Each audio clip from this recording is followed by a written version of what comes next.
Welcome to another edition of Mark's Inspiration. Glad you could join me here today, as always. I hear the dog in the background.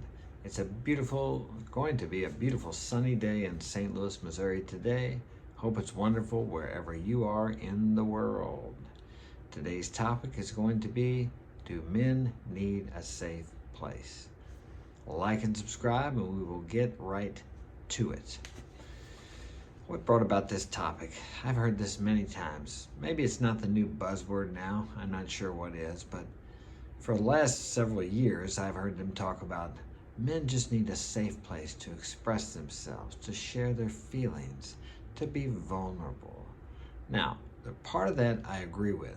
Men do need a mentor, but you need a mentor to kick your ass and tell you to get up and do something, to get off the pity pot. Everybody goes through life, everybody gets hurt. All right, from these experiences, we learn. My dad used to whip my ass. Guess what? I learned from that. If nothing else, I learned I didn't want any more of that. So, if I didn't want any more of that, then I needed to stop doing whatever it was that brought that on. Ding, ding, ding. Pain equals learning.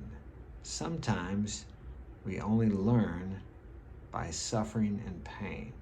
But if you want to run to the doctor and take an antidepressant, guess what? It all just goes away. Now, I'm not against antidepressants. I'm not telling you to get off your antidepressants. I've taken them before.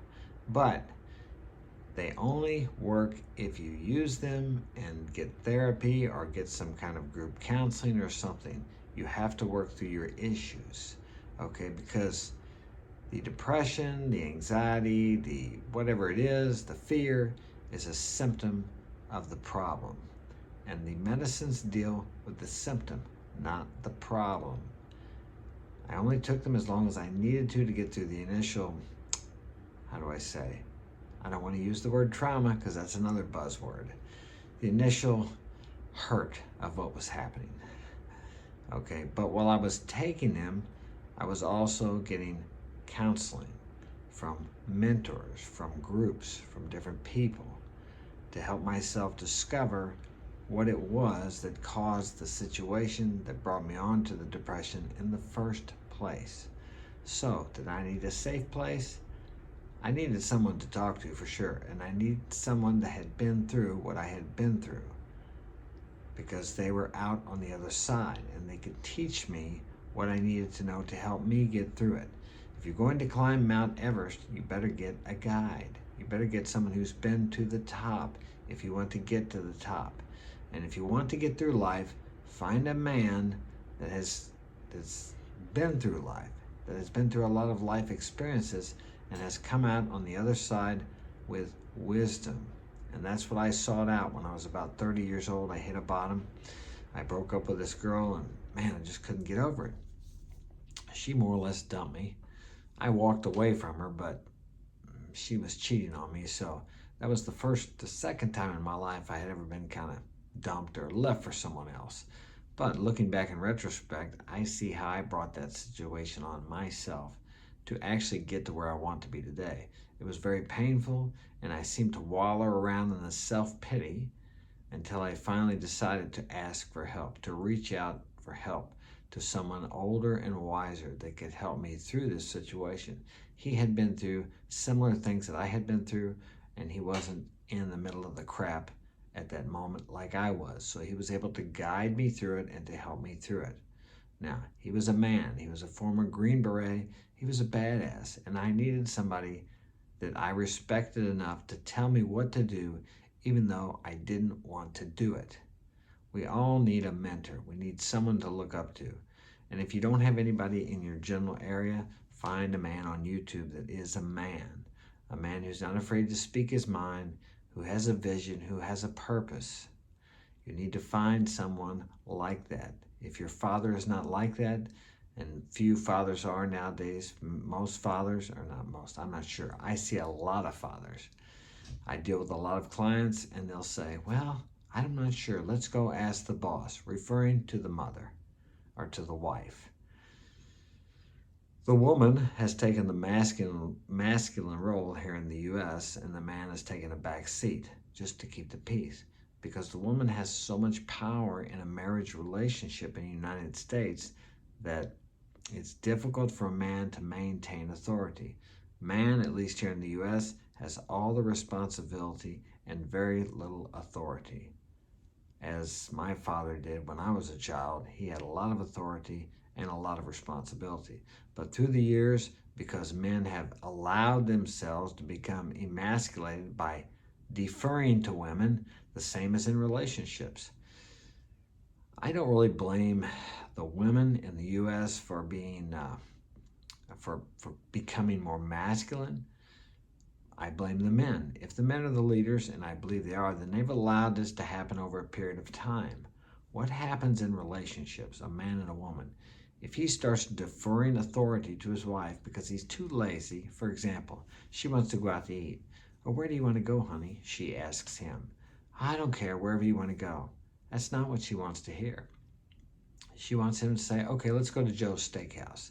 And she may even say, well, I don't want to go to Joe's Steakhouse. We went there last week. We went there the week before. Okay, she still wants you to lead. So what you do is you say, honey, let's go to Joe's Steakhouse this weekend. And if you want to go somewhere else next weekend, that's fine. And allow her to choose next weekend. But you've made a choice where you wanted to go there this time. It doesn't mean that you have to run your relationship like a goddamn dictator, but it does mean that you have to take authority. Now, let's say when she didn't want to go there, you said, okay, honey, wherever you want to go, and you sit back on your chair and take another sip of your beer and watch your football game or whatever it is. That's the easy way, but that's not the way you were when she met you. That's not the man she fell in love with. So guess what happens? If you quit being the man she fell in love with, she's going to find a man that was like you when she met you to fall in love with. And guess what? You're going to be out. That's what happens when you quit being the man that she fell in love with. We have so many men that just become complacent. Hey, I've done the same thing myself, and it never ends well. We get into a relationship, we get married, or we get someone moved in with us. We think we got it all wrapped up. We don't have to do anything anymore. Yes, you have to continue to lead. And just like in our nation, we have not continued to lead as men. We've deferred power to women. We've allowed them to take over. And what happens when a woman is allowed to take the leadership in a relationship or in the country? She takes more and more because she feels fear. She feels fear because the men aren't leading, so she has to take control. If she doesn't, what's going to happen? Because the men are not leading. And more we have men that aren't leading as they're supposed to. Are you the leader of your relationship? If you're not, you should be. If you're not, you need to become that. But you're going to have some problems trying to do that if you've allowed things to get to the point where the woman is leading your relationship. I understand how it is, at least here in the U.S. for sure, because she can take everything you have. That's just the way it is. But you got yourself into that position. But as a man, you have to be willing to walk away from her, from your kids. If she thinks that you can't walk away, that makes things even worse. She is going to test you. She's going to push you. She's going to prod you. And really, all that she is saying is, please stand up and be the man that I met, the man that I was in love with. She will humiliate you. She will disrespect you. Probably she will end up cheating on you. And she will leave you or push you out of the house because you're not being the man. But you've got yourself into a position where you think you cannot be a man because you know if you got a couple kids with her and you're married, she can kick you out of the house and you're going to be paying, and she can come back after you every year to raise that child support. Yes, that's true. But still, as a man, you have to be willing to walk away. What did men of old do when they were called to war? They walked away from their wife, their kids, and everything. What did men of old do when they were called to an adventure? They got on the ship and they left, not knowing if they were going to come back. They left their wife and their children. They were willing to walk away if needed. When some greater call came along, they walked away. That's what it is being a man. You have got to be willing to walk away from everything and follow your vision, or the vision of a great leader if that's your choice. Either be a leader or follow the vision of a great leader. Don't follow your wife. Don't follow your woman. She does not want that. Remember that. Very important. That's all I got for today. Thanks for joining me, and I will see you tomorrow. If you would like to get my help personally, marksinspiration.com.